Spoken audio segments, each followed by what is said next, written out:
Like I live in the Northeast, so there's been times where it was supposed to snow a lot and it didn't, and people went crazy clearing the shelves out, taking, all the eggs and the bread and the milk. I think we've all seen the memes, but that's just a little scale. Now think of something on a larger scale where people think it's coming to get them. It could just, I'm sure we can all see how it leads to a bad way. And what I wanted,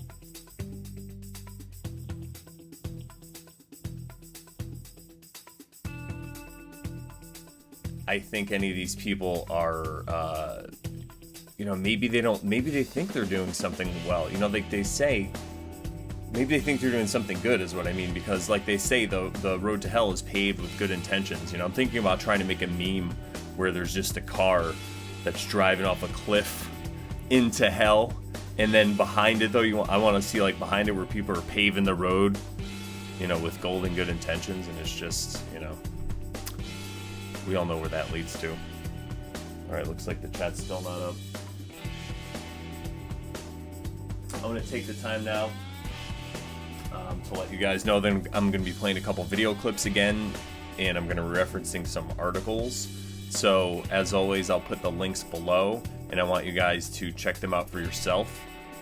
These are really good sources. I'm going to speed them up, so obviously to save time. But you should go back and check out these videos, especially some of these videos, because there's a lot of information in them. And I'm just going to play little clips of them and then kind of go over and make my point what I want to talk about. The other thing I want to talk about is supporting Float.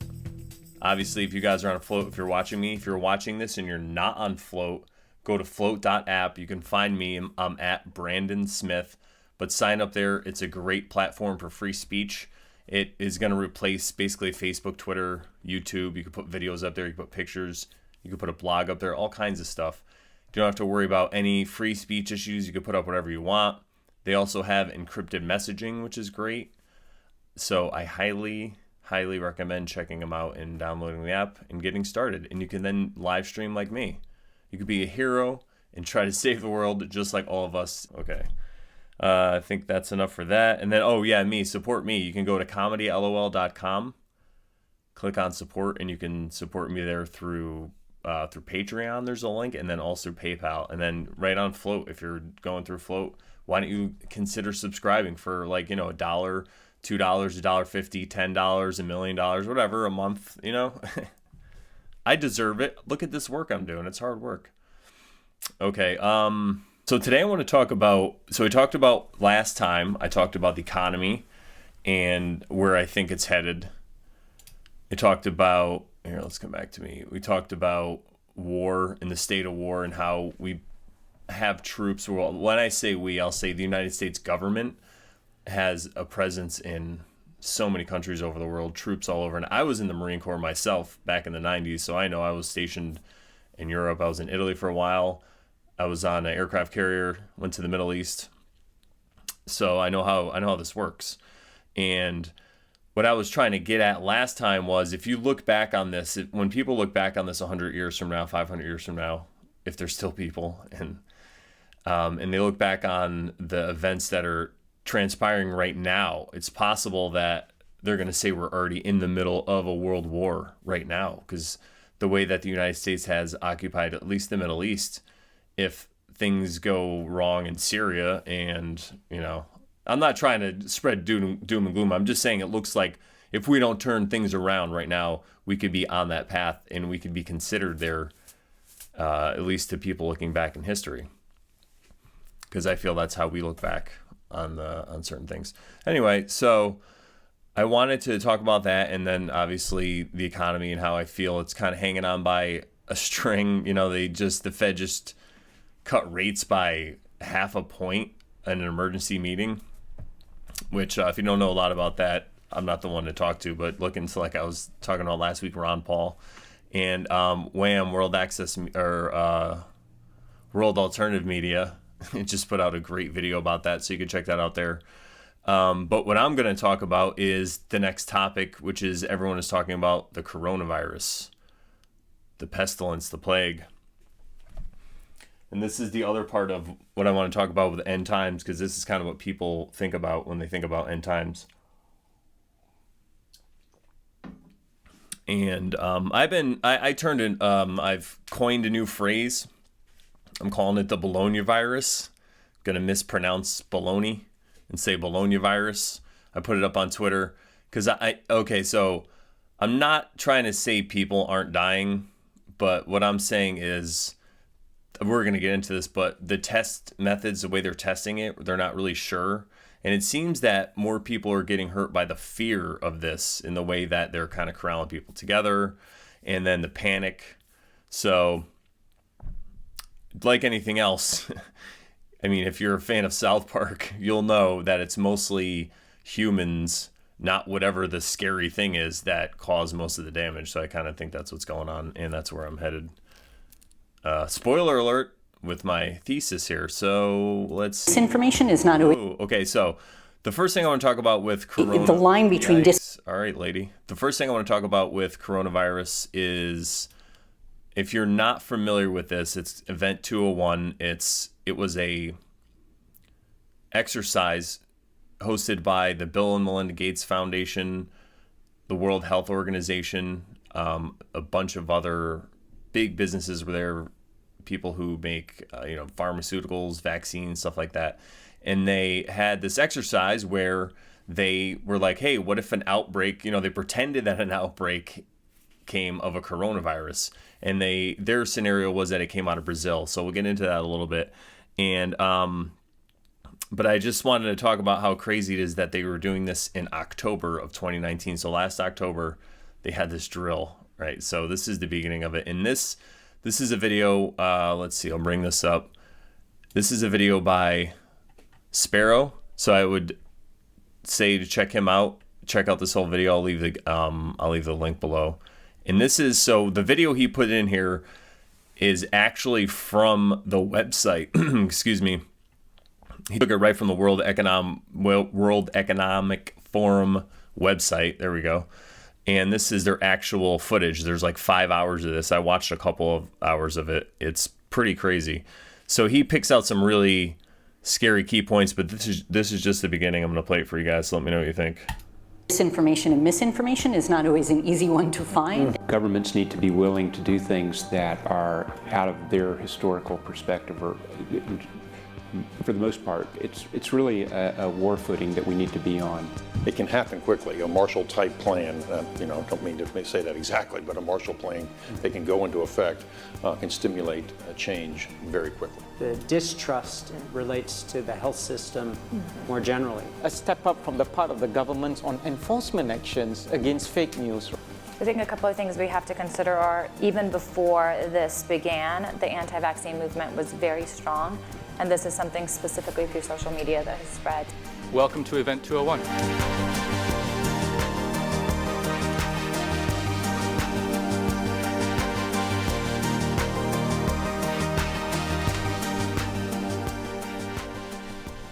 Hi everyone, I'm Spiro, and what you just witnessed were highlights from Event 201, which took place in New York City on October 18, 2019. Event 201 is a high-level pandemic exercise hosted by the Johns Hopkins Center for Health Security in partnership with the World Economic Forum and the Bill and Melinda Gates Foundation. Now, in this report, I will play several clips from Event 201, but I will provide the links below so you can see the pandemic exercise in its entirety, which is nearly 5 hours if you wish to do so. Yeah, so I would suggest, I keep saying that. So definitely check this video out, and because he puts all the links below, which are great. You could just go boom, and then you could check everything out for yourself, which I recommend doing. Don't just take my word for it. Don't just take his word for it. There's so much information here. So it's pretty creepy. And there's another thing that I wanted to show you, which is that they make commercials, or I'm sorry, not commercials. They make news reports, fake news reports on what's going on. So just so we're clear, what they're doing is they simulated a pandemic outbreak, and they had this roundtable of people from all over World Health Organization, Bill and Melinda Gates Foundation, the CDC. There's a guy from the United States military there.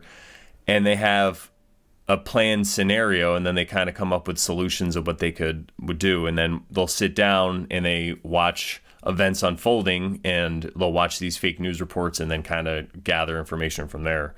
So I'm going to show you some of these fake news reports because it's it's pretty crazy. Here you go. Let's see. I think this is 6:30. I want to go to, there we go. Okay. Global health experts have highlighted that dis and misinformation are wreaking havoc on the CAP's response. Health workers are under attack in a number of locations due to rumors that they are purposely spreading the disease. And response efforts in many places have had to be suspended because of concerns around violence. Pharmaceutical companies are being accused of introducing the CAPS virus so they can make money on drugs and vaccines, and have seen public faith in their products plummet. Unrest due to false rumors and divisive messaging is rising and is exacerbating spread of the disease as levels of trust fall and people stop cooperating with response efforts. This is a massive problem, one that threatens governments and trusted institutions. National governments are considering or have already implemented a range of interventions to combat misinformation. Some governments have taken control of national access to the internet. Others are censoring websites and social media content. And a small Fire number trucks have coming shut by. down internet access completely to prevent the spread of misinformation. Penalties have been put in place for spreading harmful falsehoods, including arrests.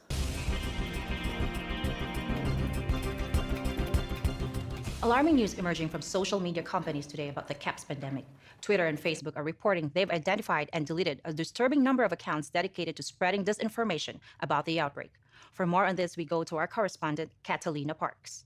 Jen, these accounts were created by several state-sponsored groups intending to sow political discord, and some individuals are seemingly seeking to gain financial advantages. Violence against healthcare workers and minority populations has been increasing. A recent riot highlights the real danger in these posts. Countries are reacting in different ways as to how best to manage the overwhelming amounts of dis and misinformation circulating over the internet. In some cases, limited internet shutdowns are being implemented to quell panic. How much control of information should there be, and by whom? And how can false information be effectively challenged? And what if that false information is coming from companies or from governments? We're at a moment where the social media platforms have to All right, so I'm just gonna pause it to break in here really quick. So this is what these guys and gals, they have these ideas of what they should do, and they're really worried about false information, and they're calling it, like, you know, fake news or spreading, but they want to say that they're the ones with the narrative. And as I'm going to show you, it's kind of creepy when you want to entrust very big business and the government with the whole narrative.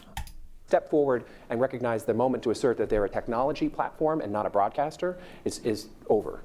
They, in fact, have to be a participant in broadcasting accurate information and partnering with the scientific and health communities to counterweight, if not flood the zone of accurate information, because to try to put the genie back in the bottle of the misinformation and disinformation is nigh impossible. One thing we haven't spoken about. And so what he was just saying is that social media platforms need to act more like a broadcaster, where they have to censor their content, whereas now the way it works is social media platforms are supposed to be just an open forum where people just put out whatever content they want, and then people follow them and they'll self-censor.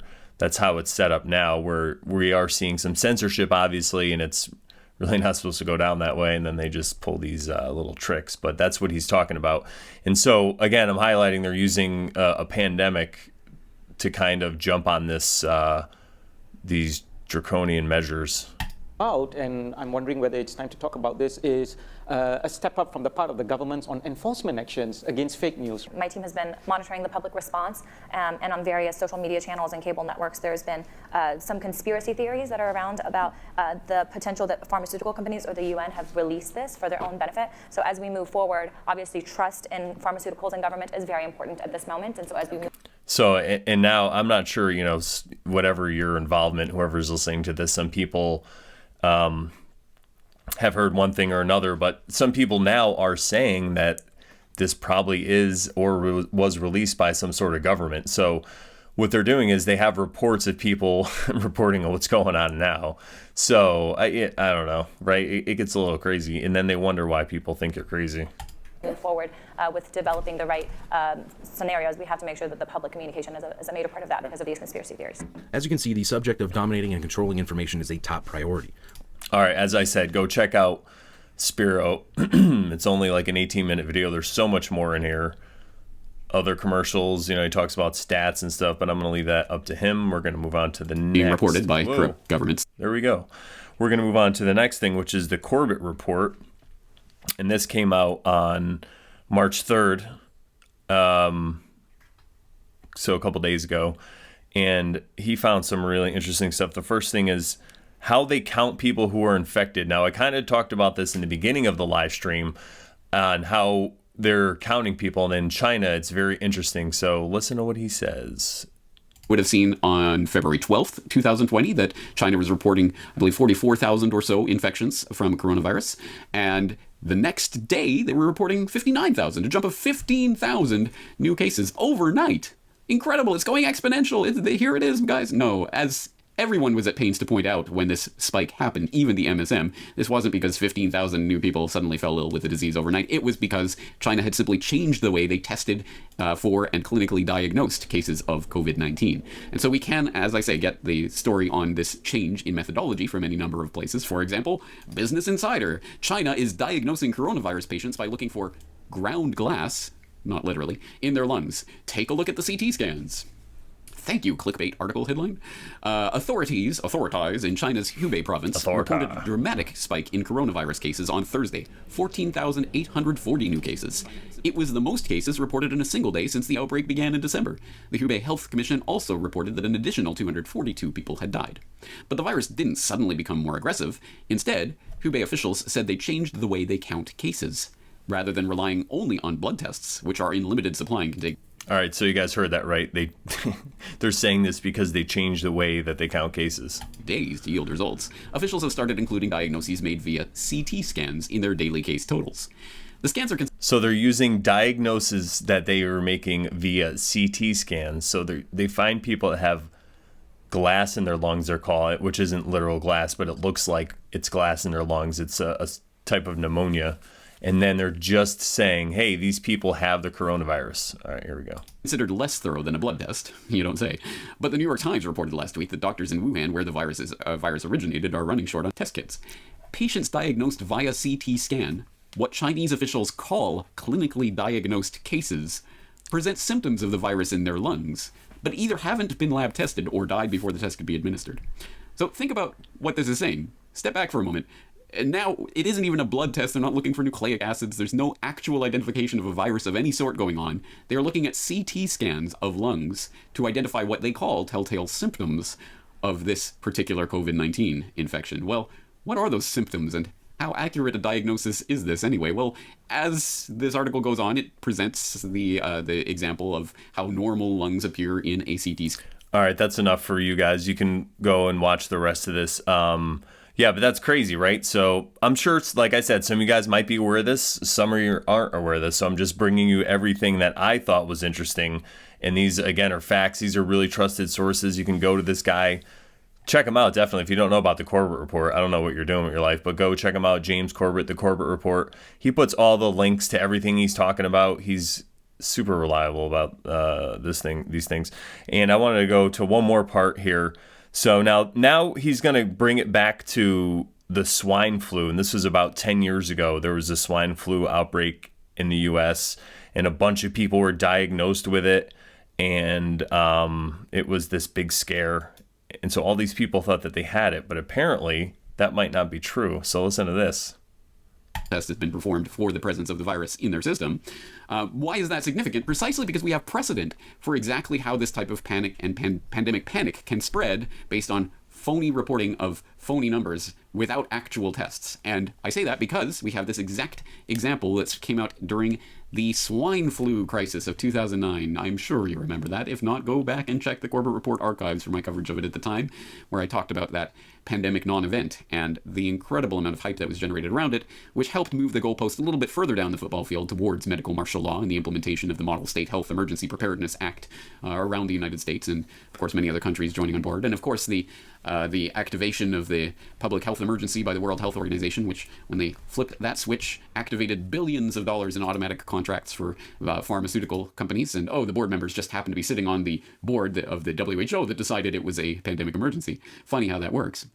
But beyond that, this is a detail about the swine flu of 2009 that probably most people didn't even see at the time. But it was reported, and reported in the MSM briefly. Although they did not expand on it, no follow-ups. The reporter was actively contained from reporting any more on this, but it did slip through the gatekeepers for one moment. CBS News back in October of 2009 reported swine flu cases overestimated? ? If you've been diagnosed probable or presumed 2009 H1N1 or swine flu in recent months, you may be surprised to know this. Odds are you didn't have the H1N1 flu. In fact, you probably didn't have flu at all. That's according to state-by-state test results obtained in a 3-month-long CBS News investigation. The ramifications of this finding are important. According to the Center for Disease Creation and Propaganda and Britain's National Health Service, once you have H1N1 flu, you're immune from future outbreaks of the same virus. Those who think they've had H1N1 flu but haven't might mistakenly presume they're immune. As a result, they might skip taking a vaccine that could help them, blah, blah, blah. Of course, they got to throw that stuff in there. But it does go on to say in specific detail, in late July, the CDC abruptly advised states to stop testing for H1N1 flu and stopped counting individual cases. The rationale given for the CDC guidance to forego testing and tracking individual cases was, why waste resources testing for H1N1 flu when the government has already confirmed there's an epidemic? What is circular reasoning 101? Some public health officials privately disagreed with the decision to stop testing and counting, telling CBS News that continued tracking of this new and possibly changing virus was important because H1N1 has a different epidemiology, affects younger people more than seasonal flu, and... All right, I think you guys get it. But anyway, you can watch the rest of this video. Like I said, go check it out. You know, how crazy is that? All these people that thought that they had the flu didn't have the flu, and I've seen this before, and I was talking to a friend of mine, talking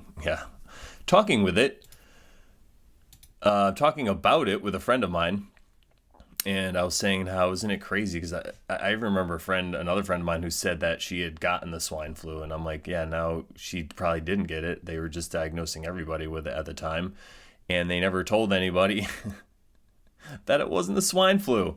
And the real problem, well, the problem he highlighted already was with now people think they're immune and they're not. The other problem is that they enacted all these laws because of it for no reason, because it wasn't as big of a threat as they thought it was, and now they enacted all these laws. All right, so we're going to go back to here. We're going to go on to the next video, which is another Spiro video, and in this video he's interviewing Professor Francis Boyle, and he's going to tell you who he is right here, so I don't have to tell you. Here you go.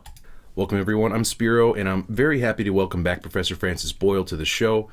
Professor Boyle is a professor of international law at the University of Illinois College of Law, and is the man who drafted the U.S. domestic implementing legislation for the Biological Weapons Convention, known as the Biological Weapons and Anti-Terrorism Act of 1989, which was unanimously approved and signed into law. Now, for those of you who may have missed our previous interview, I encourage everyone to watch it. Now, Professor, thank you for joining me today. Cyril, thank you very much for having me on my best to your viewing audience. Now, since the last time you and I spoke, there have been some major developments and bombshell studies that have just recently been published. Can you please tell our viewers what is the latest and the significance behind this? Certainly. On Wednesday, I did give a 1-hour interview on this to InfoWars, and there is now a transcript out there you can find by Googling my name. Let me briefly go through that. First, I just gotta stop and say, this guy's a mad professor. Look at his office behind him. He just has he's like Einstein with, that kind of looks like my office would if I had an office at a college. But anyway. I review 4 different scientific studies in the literature, professional literature. First, a DNA genetic sequencing of the Wuhan coronavirus by scientists in France and Canada, and their conclusion is that it has gain-of-function properties. As we've discussed before, gain-of-function properties is only useful for offensive biological warfare work, and it has to be done in either a BSL-4 or a BSL-3 facility. All right, so what is he talking about? Gain of function? Here we go. I highlight it for you. Now, this is right on Wikipedia, so this is like a quote-unquote mainstream source. But here, gain of function, and this is under the page for, where is it? Their mutation. Okay. So we're talking about mutation of viruses, and it's something that they're saying cannot be natural. So that's why he's saying it's kind of like a smoking gun. If you see, they can prove it. So what gain of function is, gain of function mutations, also called activating mutations, change the gene product such that the affected stronger, enhanced activation, or is superseded by a different and abnormal function. When the new, I looked up how this word is spelled. Now I can't remember. Allele, I think it is. Yes, when the new allele is created, a heterozygote, there we go, containing the newly created allele as well as original will express the new allele genetically. This defines the mutations as dominant phenotypes. All right, so it's a lot of boring words, a lot of big words here, but basically it's just explaining how they can, how people who are working on mutations can get a virus to mutate in the way that they want and change the gene product so it gets stronger. So they can actually enhance viruses. And then we're going to go back here because he's going to explain why they do that. We know that Wuhan is a BSL-4 facility, and it said quite clearly when it was opening up, it was there to deal with coronaviruses and SARS. SARS is a weaponized version of the coronavirus. Wuhan has worked on that before. There have been already reported 2 or 3 leaks from there, so I suspect that's what happened here. Second, then, and you can find all these scientific articles on the interview, is a scientific article reported by the scientist at the University of North Carolina. It is clear that if you just read through it, that they were engaged in gain-of-function DNA genetic engineering on the SARS coronavirus. Likewise, if you read the study, one of the researchers there was one of the top biological warfare experts from China, and that expert, I can't tell if it's a he or a she, but the name is there, was from... Okay, so as you can see, this goes pretty deep, and he has a couple other pieces of evidence that he references. One of them, though, is really interesting. It's this HIV study that they found. And you have that Indian study Here it is. With the pictures and everything saying that the current coronavirus involves HIV and SARS. Now, it appears political pressure was brought to bear on those Indian scientists. Prime Minister Modi there is trying to have good relations with China and President Xi. But I read that study. I saw the pictures. It's undeniable. So like I said, very, very interesting stuff. I'm going to skip ahead a little bit more. But so what he's saying is there's evidence that it's a bioweapon. And this guy, like I said, he's Professor Francis Boyle. He's a law professor, and he also drafted this 1989 law that was unanimously signed that deals with chemical weapons and the treaties and what we're supposed to do. So he knows what he's talking about, even though he seems like he's a little crazy. But hey, I think you got to be crazy, especially to go against the system these days. It's a lot easier to just take their money. Side note too, this gentleman came out and spoke about after the anthrax scares in 2001. He was one of the first people to go on the news and say that it looks like these samples came out of Fort Detrick in Maryland. And then after that, he wasn't allowed back on the news. I don't know why. All right, here we go. This part is about the swine flu, I believe. Is, direct connection right there.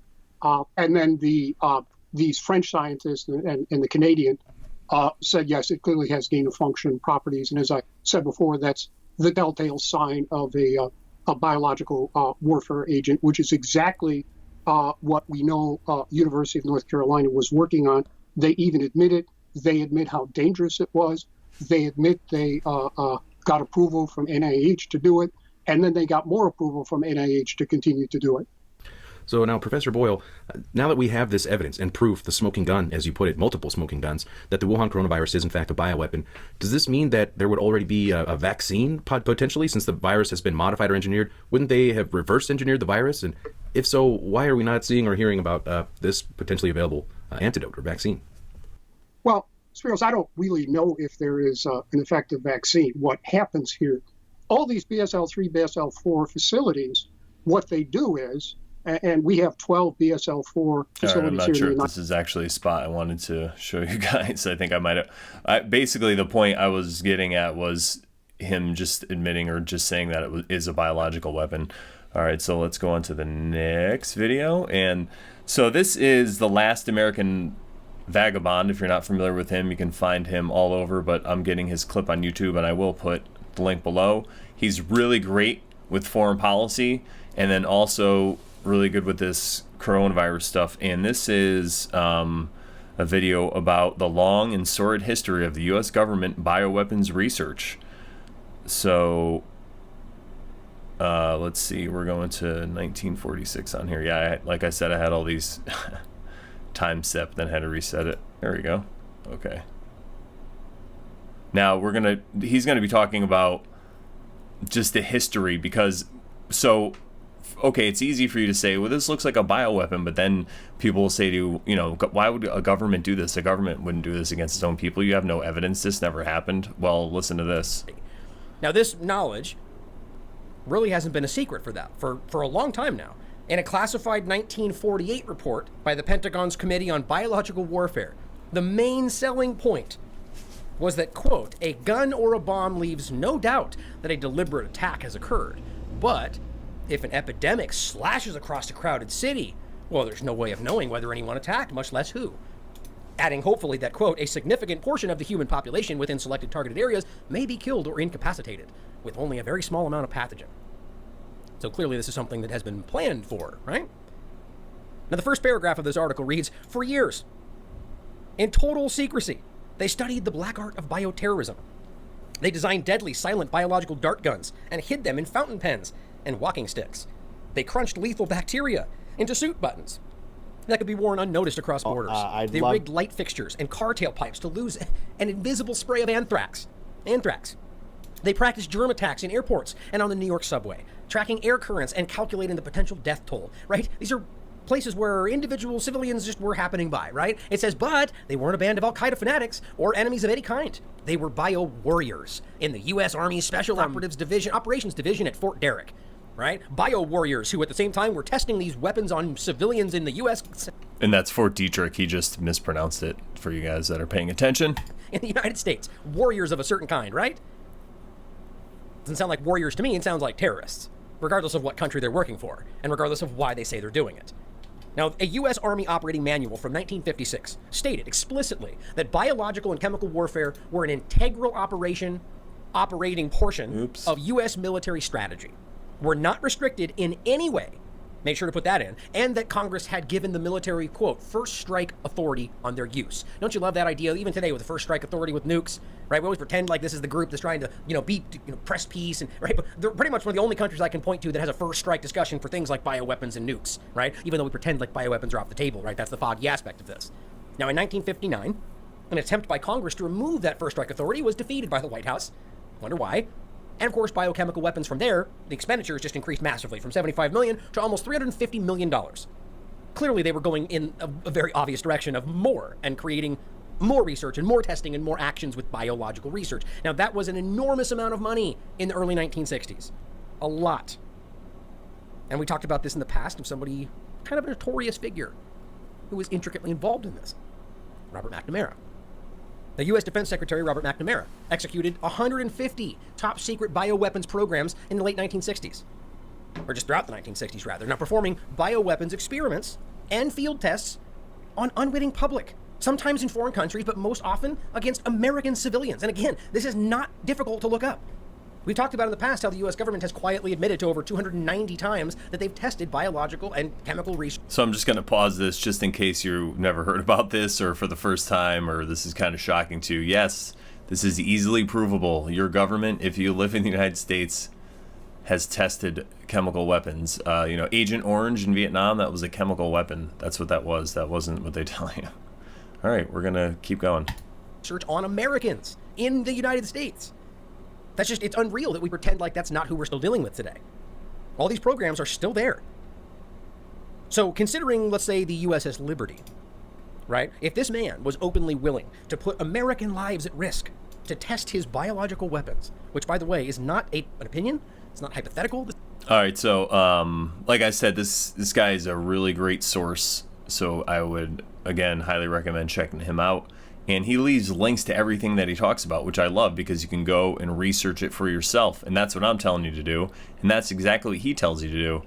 And my favorite people who put out content are the people who tell you that. There's another video also by him I wanted to put, and I thought I had it, but I didn't. But I have the link, so never fear. We're going to do this before we can definitively really quickly. And I had 141 was the... And this is him talking about the coronavirus. And again, like if you're into foreign policy, definitely check him out because he kills it with foreign policy. No pun intended. Hey, this is so dangerous. All right, so now there's another aspect that I found with this coronavirus. Okay, so I'm going to come back to me and do a little bit of talking again. So there's so many stories, so many things we're hearing out there. Is this a bioweapon? Is it natural? Did it come from bats? You know, who put it out there? Is it the Chinese government? Did it leak out of their lab? Some people are saying, is it the United States and they're using it as a bioweapon to attack the Chinese, to attack the Iranians, because it looks like those are the places that have the highest amount of cases.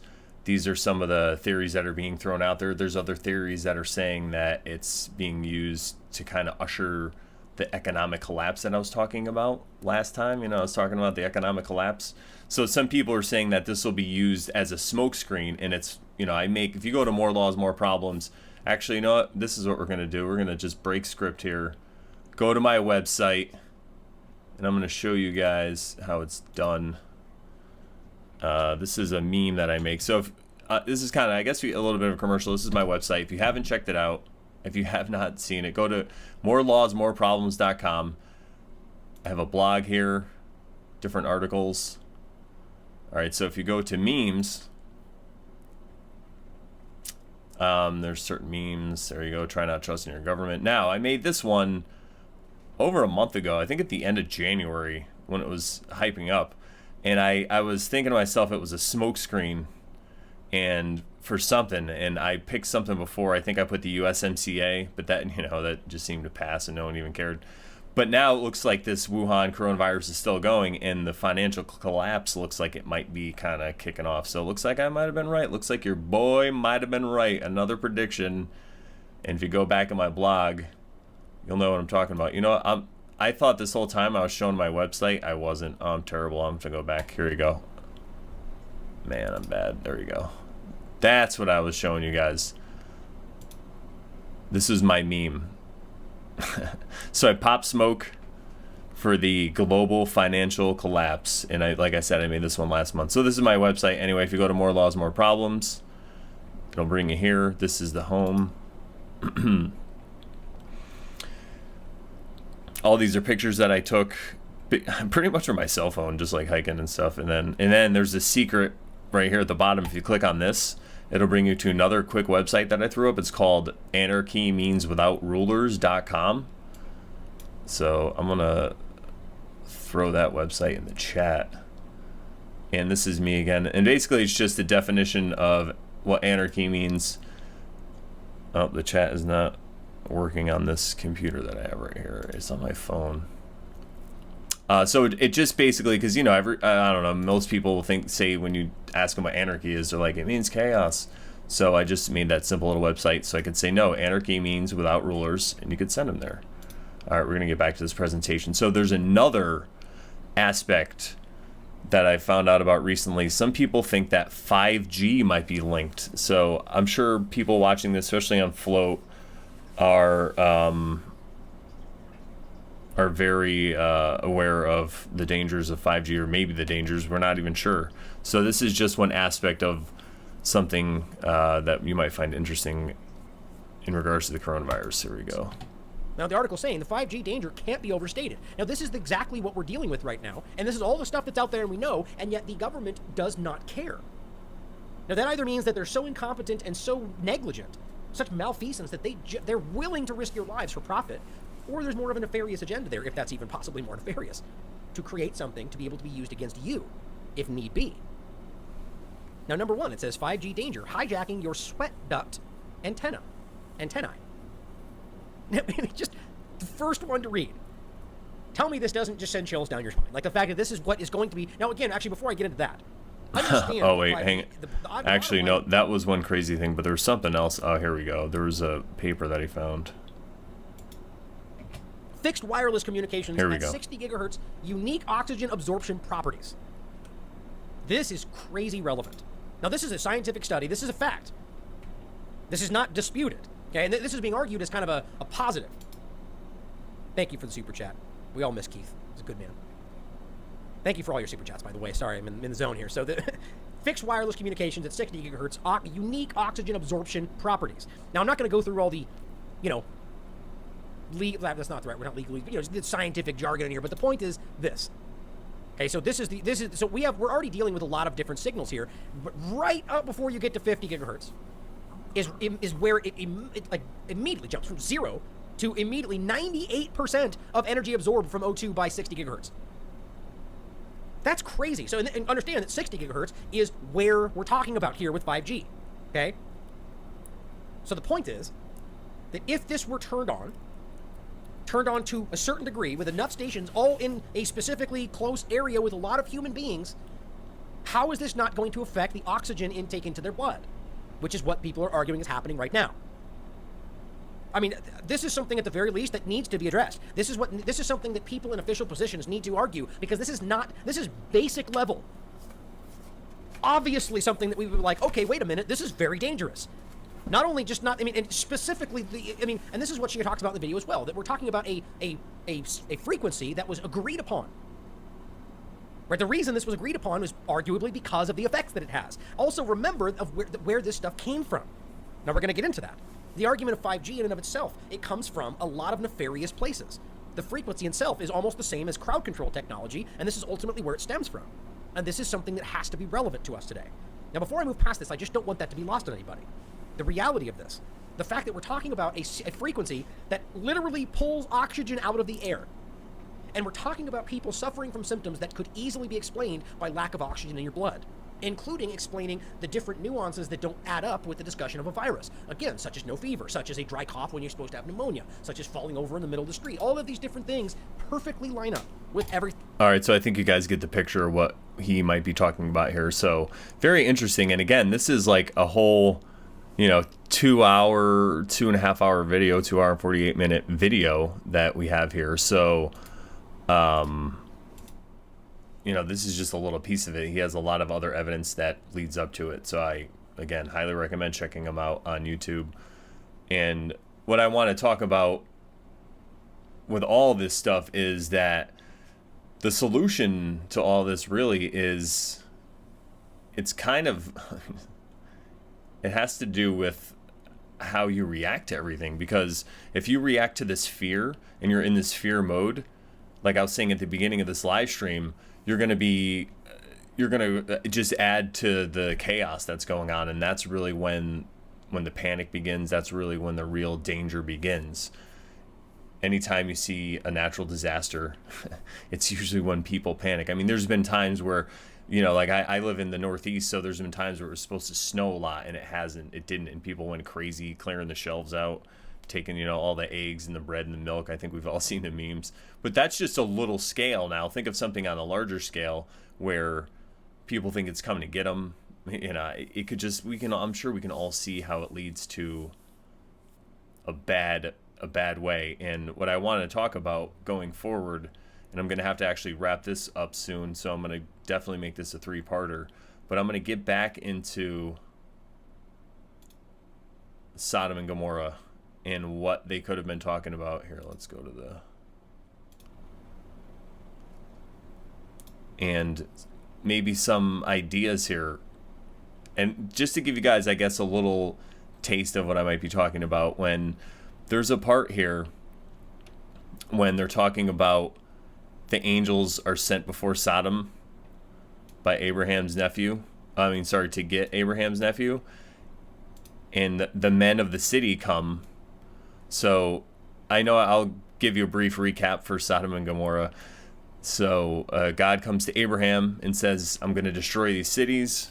And Abraham says, don't. And God says, okay, fine. If you can find me 100 righteous men, I won't. And then they can't. Then he comes back, 90. Nope, find me 80. Then basically they come down, okay, find me 1. And they find this one guy who's Abraham's nephew, Lot, who's the only righteous person in Sodom and Gomorrah. And they come and rescue him. So this is where they're at the story. They send the angels. And when the angels come in, there's a huge crowd of angry guys outside. And they want to get these angels. And it says here, bring them unto us that we may know them, and then there's other translations that say that we can have sex with them. So some people point to this as a crazy overlooked story in the Bible. You know, it's like, well, I didn't know that was going to happen, that they wanted to, you know, these guys wanted to rape these angels or whatever they were, these guys. And then it gets even crazier because Lot said, no, I'm not going to send out my guests, but instead I'll send out my virgin daughters, my 2 virgin daughters. And then the crowd says no, you know, which have known no men. And the crowd says, no, we want these guys. And so what happens is these angels, through their angelic magic, they throw like a flashbang grenade, and then they all get the heck out of there. So people look back on this, though, and they'll say, what's going on with this crowd? Why were they, you know, they just wanted these guys? Or are they in like a fit of rage? So if you look at this esoterically, and I'm going to come to my blog, Back to More Laws, More Problems. And this is, oops, that's all right. This is an article that I did. It's my last article about how people in power use psychology over others. And I broke down the meaning of these 2 words, esoteric and exoteric. So really quickly, I'm going to use my article. Esoteric, which is defined by Merriam-Webster as suitable to be imparted to the public and belonging to the outer or less initiate circle. And its opposite, esoteric, which is defined as designed for or understood by the specially initiated alone and requiring or exhibiting knowledge that is restricted to a small group. So I use this analogy down here. Think of Thanksgiving dinner. In this scenario, the esoteric is the grown-ups table, while the exoteric is the kids table. So a quick analogy for government would be the esoteric government is what the elites do, you know, people in power, they are kind of above the law. And then the exoteric government is the people under, like, people who are probably listening to this, you know, people who have to work and pay taxes and, you know, abide by the laws, or they'll get thrown in a cage. So you can use that principle when it comes to anything. It's just an occulted kind of principle, where it's more of the inner. So using on Sodom and Gomorrah, if you get really deep, you could say that the men just represent the masculine energy. So if we're talking about anything like Hermetic and all these old occulted teachings, they always talked about, and it's actually similar what Freemasons teach and all these secret societies. There's 2 different energies inside everybody. You have masculine and feminine, and really it just represents the 2 different sides of the brain. It's the right brain and the left brain. So you have the right brain is the feminine, it's the creative aspect, and then you have the left brain, it's more logical. And if they work together harmoniously, then you can create action in the world. And that's a lot of what is behind some of the symbolism, especially the symbolism of triangles or threes or trinities. So taking that concept, and if we apply it to this story of Sodom and Gomorrah, this part specifically where these guys wanted to rape these men, well, you could just say that if it's an allegory and they're trying to encode a message, so they're using this fantastical story about a city that's about to be destroyed. And what they're saying is the reason it's about to be destroyed is maybe all these guys, it's not even guys, just maybe everybody in the society was so left brain focused. Everybody was so focused on that masculine energy, and they just wanted to keep creating in the world in an unbalanced manner, not balancing with the creative side. So you could still, because you know, the concept of creation in the world is, and same thing with Freemasonry a little bit. I mean, I'm not a Freemason, but from what I've learned and what's been explained to me, the G in the middle stands for generation, because you're generating, you're creating. So everybody in essence in the world is a Mason because they create the reality that they exist in. So if you're sitting home all day playing video games, that's the reality you create. If you're out there, you know, killing it on Wall Street, then that's the reality you're creating for yourself. So coming back to this, all these people are in the society and they're just looking at it and they're just living in an imbalance. And what's happening is it's driving them mad, and it's driving them to where the city's going to be destroyed. And I'm going to argue that, you know, maybe God didn't destroy the city, but the city destroyed itself, and this force, whatever it is of God, rescued them. All right, so we'll talk more about this though in the next episode, and I just wanted to whet your appetite a little bit because I feel that I've just come across this occulted knowledge really in the past maybe a year and a half or so, maybe 2 years, and it's been very eye-opening for me. And I feel that people who are interested in liberty, that it could be an extra part of your tool set, especially if you can decode things around you. A lot of stuff is symbolism, a lot of stuff is allegory, and I don't feel like it's this conspiratorial cabal where it's just they create it everywhere and we're living inside the Matrix. Although, I mean, that could be a possibility.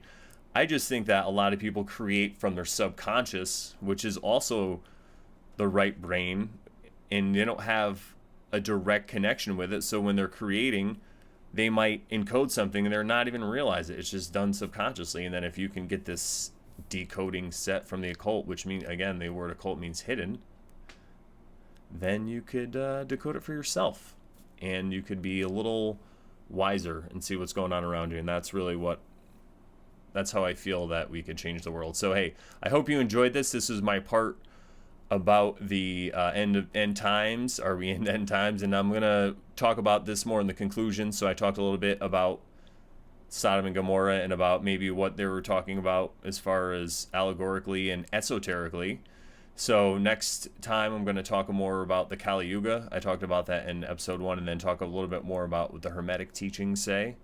So that lines up perfectly actually with the esoteric, because that is esoteric teachings. I'm just going to put up right now a screen so you could, let's see here. Boom. There we go. Plugs. All right. So if you're watching me on Float, obviously, you already know how to get a hold of me. And if you're watching right now and you didn't join Float, join Float. What are you waiting for? It's really cool. You can find me on Twitter. Send me a tweet, Brandon Smith 203. Follow me on Instagram, which is Brandon John 3. And let's see. Looks like we have a message here from Echo Charlie, which she's been watching this whole thing. It's great. Let's see. In the chat. Yeah. The other rabbit hole was that a vaccine you got in the past would then make you likely to die when exposed to the pathogen. Yes, I've heard that also. That's another thing. And again, they talk about this in these videos. I was just able to kind of give you pieces of these videos today. End of times, mass die-off, pestilence, famine, war, economic stranglehold, revelations. Yes. See, I kind of wanted a little bit to talk about revelations in this, but I feel that Sodom and Gomorrah was better because it's something that has already happened. So it's not going to be A, as controversial, I guess, and B, it's easier to interpret. It's already happened, whereas Revelation is a prophecy, and then you're kind of trying to code what a prophecy can mean. And then male, female in the latest Star Wars movie. Yeah, exactly. They play with this in a lot of different movies. I would say if, like I said, once you kind of get hip to what I'm talking about with this occult decoder set, if you will, you'll see it in a lot of different movies. And I rewatched movies, for example, like The Matrix, and it just really blew my mind. And like I said, I don't know if these people are aware of what they're doing or it just subconsciously comes through. Another good one is Lord of the Rings. That one is really, really heavily encoded. So, like I said, it's just something I want to bring to people who are liberty-minded. I feel like if you can understand the way that the elite or the ruling class use psychology, especially on the people around you, it helps you, because for me, I'm able to empathize with people more. Now I kind of get it when I could see where, I'm more, like I said, obviously in the anarchist thing, and I could see where that would make sense, and trying to explain to somebody who's just stuck in a total status mind bent and they're never going to get it. But I understand them now. I could empathize with them more, and I think that's really important, because instead of trying to hit somebody from the front and just kind of like knock them with all these facts, sometimes you got to use a different way, like the Socratic method. You have to have a conversation with them and let them lead the conversation and kind of just ask them questions. I think that's the best way to get it done. And if you can see that there really are traps, really like psychological traps all over the place. I was explaining to my friend about Republicans and Democrats and how it's it's kind of like psychology, and I'm going to leave this as a cliffhanger too. I'm going to talk about this in the next episode because, like I said, I got to get going. But there's definite psychology there, and it is on purpose, and it's kind of like the best theater or WWE you've ever seen, you know. But we're going to talk about that next episode. Again, I'm going to bring us back to here. Thank you guys again so much for watching me live, and I will talk to you next time.